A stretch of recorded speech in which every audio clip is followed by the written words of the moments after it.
Guys, what's going on? Carter here. I'm going to do a quick vlog on acid etching this blade. This is the Rajah 3. I've already somewhat modified it. I sanded off the bead blast finish because I actually like carrying this knife and it started to rust on me. The bead blast on the AUS 8, just not a good combination, which is why I think Cold Steel went away from that. If you notice this year, 2015, they don't do the bead blast anymore because bead blasting is asking for trouble. But anyways, I want to take it a step further. I want to acid etch this, wash it, acid wash this. I don't know if I'm going to do a Stonewash over the top of it, leave it as is, or maybe try something funky. We'll have to see. So I'll be doing a video here. I don't have a cameraman, so I'll kind of just be checking in and saying, here's what I'm going to do, cut back, edit it together. We'll see how it turns out. But have my knife, have my alcohol solution to degrease it. I also have some gloves so I don't re-grease it. So I'm going to disassemble this knife, get it all degreased, get all my parts in an alcohol solution here, get it all nice and dry, and then I'll come back and show you what I'm doing next. All right, guys. Popping back in before I got to the step I said I was going to get to, I just wanted to show you this. I've got the scale off, and you can kind of see how the triad lock mechanism works. So there's the detent. Detent runs off the same spring as the actual lock. Let's see if I can open this. I took the thumb stud off because I didn't think I was going to do this. So you can see there the lock riding up on the tang, the bottom of the tang there. There it locks into position. You've got the triad lock pin right there, which is really the pivotal point of the whole lock. I mean, that's what makes it the triad lock, is that pin right there. Really smart design. Let's watch it close one more time without cutting my fingers. Comes around. Hits under there, and then there's the detent. All right, guys, I'll be back.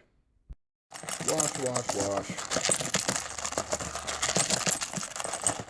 Just kind of rinsing everything off in the alcohol solution. Trying to degrease it. I'll wipe it down with some paper towels. I just can't do that on camera. Next step is to cover everything I don't want etched with nail polish. You can see I've got all the screws in here. I'm going to do all those. I've got the thumb disc, I've got the lock bar. I don't have the liners because these are aluminum, so that won't do any good. It won't etch. And then the pocket clip, I'm just going to leave it. I don't think the acid will have any effect on the Teflon coating, and I'm not going to take the time to scrape it off, so I'll just leave it black. We'll just do these just for fun. All right, guys. I have everything dried off. Alcohol is off of there. Just kind of letting it evaporate. Took my gloves off. I'll go put new ones on. I'm going to use this beautiful pink color. I like to wear this when I go out on the town and I really want attention. So I'll be using this to cover up any parts that I don't want etched. And I'll be using this Recon 1 kind of as a guide to make sure I cover up the stuff I need to and don't cover up stuff I don't need to, because it gets kind of confusing when you're just looking at parts. You're not sure which surfaces are hidden, which ones are rubbing, and which ones you want colored, because the last thing you want to do is have some huge open spot, you know, that you didn't etch and then it's gleaming when you use the knife. So that'll give me a reference for the mechanism to try and make sure I get everything covered I need to and stuff. All right. Change of plan, guys. Got some parts coated in the nail polish. Screw it. We'll see what happens. I'm not doing the screws, though. It's too hard to get the nail polish around the threads, trying to hold on to it without getting it all over the place. So I think I'm going to probably just paint those. Yeah, I'll probably just paint the screws. I don't want to etch it. That guys, somebody was at the door dropping off a table that they borrowed. So yeah, I'm just going to ditch that plan, maybe paint those screws, dip this in the acid, take it from there. You know how these things go. You have these great plans of how thorough you're going to be, but at the end of the day, you kind of just say, screw it, let's see what happens. Or at least I do that all the time. All right, next step is coming up. We're outside. You need to be in a well-ventilated area whenever you're doing this. This stuff will make anything rust that's around it. This is just an etching solution, hydrochloric acid. It's pretty weak though, so this is not going to be a super fast reaction, and this acete's pretty corrosion resistant, so it's going to take quite a while, but it'll work. So I'm going to pour that in there, and then I'm going to add a little bit of hydrogen peroxide, just to kind of give it a extra kick. And then we will let this sit. I've got some wood mixing tongy thingies just to kind of move things around, make sure I get both sides, stuff like that. Plastic or glass is what you want to use. Obviously, look at that. I've got I've got this crap coming off. Not really working.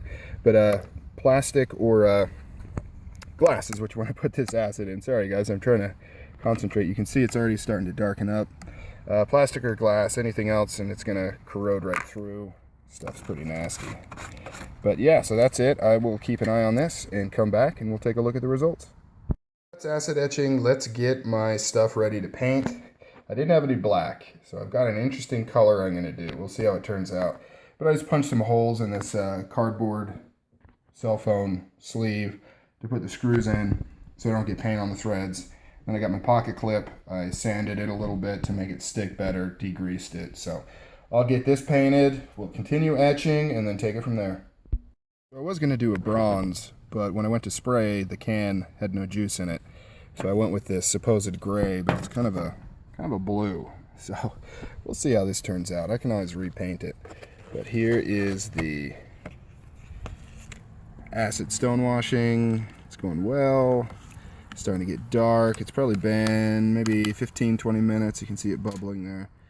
So I'll leave it a little longer, because you got to remember, when you actually take it out, you wipe it off, you sand it or whatever, a lot of the darkness goes away. So you kind of want it really dark, knowing it'll lighten up, if that makes sense.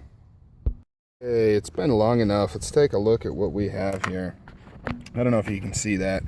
It's kind of bright out here. I can't tell what the light looks like. But this is probably...